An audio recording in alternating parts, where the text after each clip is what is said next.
Assalamualaikum warahmatullahi wabarakatuh. Selamat pagi, siang, sore, malam, dan tergantung dari kalian yang nonton. Perkenalkan, nama saya Gede Bara Bima Syahputra, NIM F221230069. Saya dari Universitas Tadulako, Fakultas Teknik, jurusan S1 Arsitektur. Sebelumnya, saya disclaimer memang video ini tuh saya buat dengan konsep no cut no edit karena ini sudah tanggal 15 September, di mana ini sudah hari di mana deadline-nya saya buru-buru karena saya sebenarnya sudah video sebelumnya, tapi videonya itu amburadul. Jadi saya video ulang di hari ini dan saya akan membuat video tentang tugas dari dari mata kuliah struktur konstruksi bangunan bertingkat rendah dari Pak Haryadi. Di sini saya akan menjelaskan tentang substruktur, apa itu substruktur, apa saja substruktur, terus juga studi kasus yang bakalan saya angkat yang saya akan fokus dari substrukturnya gitu. Yang pertama itu pengertian dari substruktur. Substruktur itu adalah bagian bawah dari sebuah bangunan yang berfungsi sebagai penopang struktur di atasnya, dan substruktur ini secara umum terdiri atas pondasi dan elemen-elemen penunjang lainnya seperti sloof dan lain-lain. Dan mungkin yang akan saya bahas selanjutnya ini itu lebih fokus ke bagian pondasi. Nah, kalau kita berbicara soal pondasi, pondasi ini merupakan komponen utama dari substruktur, yang dimana pondasi adalah bagian paling bawah dari suatu bangunan yang berfungsi untuk meneruskan semua beban bangunan ke tanah di bawahnya. Bayangkan nih, pondasi ini tuh sebagai kaki dari sebuah bangunan yang menopang seluruh berat dan menjaga kestabilan dari sebuah bangunan. Langsung kita masuk ke studi kasus yang pertama, itu berdasarkan contoh bangunan langsung dan bersumber dari internet.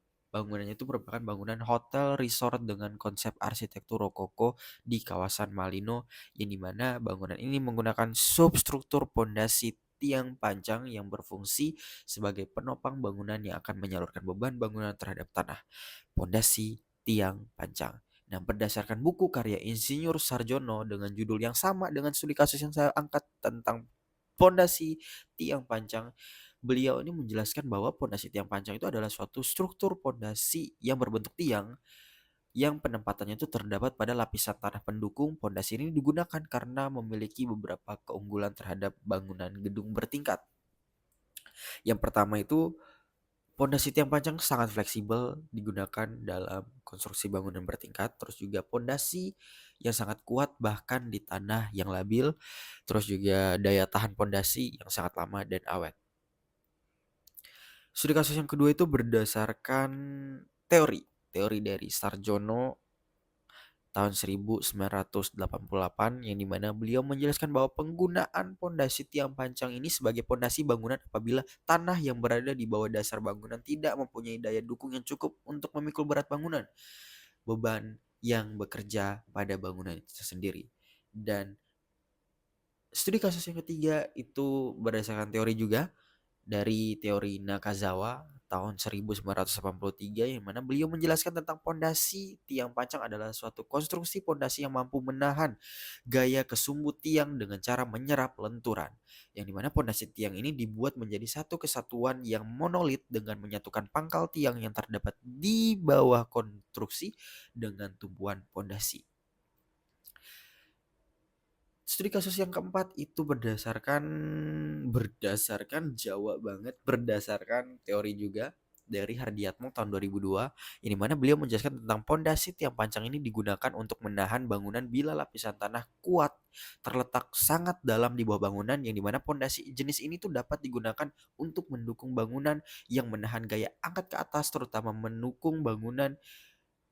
pada bangunan-bangunan bertingkat yang dipengaruhi oleh gaya-gaya pengulingan akibat angin.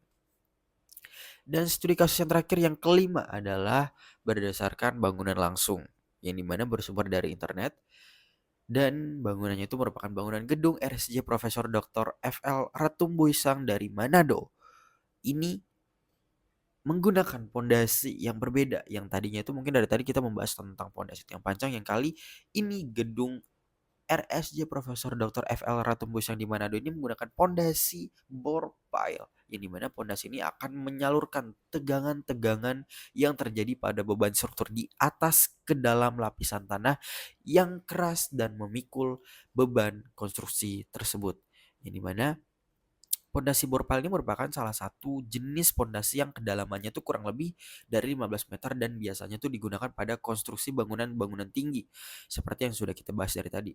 Pemakaian pondasi bor pile ini adalah merupakan alternatif lain bila mana dalam pelaksanaan pembangunan berada pada suatu lokasi yang sangat sulit atau beresiko tinggi apabila kita menggunakan pondasi tiang panjang seperti apa yang dari tadi sudah saya sebutkan. Oke, sekian dari saya itu dari 5 studi kasus yang sudah saya cantumkan dan mungkin studi kasus ini akan saya buat menjadi uh, file Word yang akan saya simpan di kolom deskripsi di Drive. Mungkin kalian dan teman-teman dan bapak dan ibu-ibu dan dosen-dosen lainnya mungkin bisa ngecek materi yang tadi sudah saya sebutkan itu dan sumber-sumbernya akan saya cantumkan langsung di Word seperti yang ini. Tada!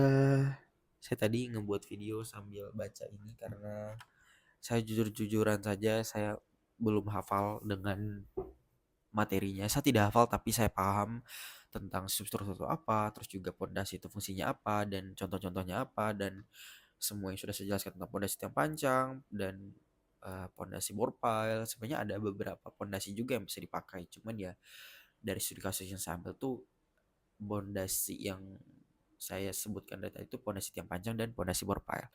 Oke, sekian dari saya karena ini video sudah panjang dan penyimpanan saya udah sedikit lagi mau habis. Terima kasih sudah menonton video ini sampai akhir dan kurang lebihnya saya mohon maaf karena ini video no cut no edit. Jadi video ini nggak akan saya edit sama sekali dan nggak akan saya cut. Oke, sekian dari saya. Saya Gede Bahra Bima Syaputra dari Fakultas Teknik Arsitektur Tadulako. Terima kasih dan sampai jumpa tugas selanjutnya. Bukan tugas selanjutnya, mana?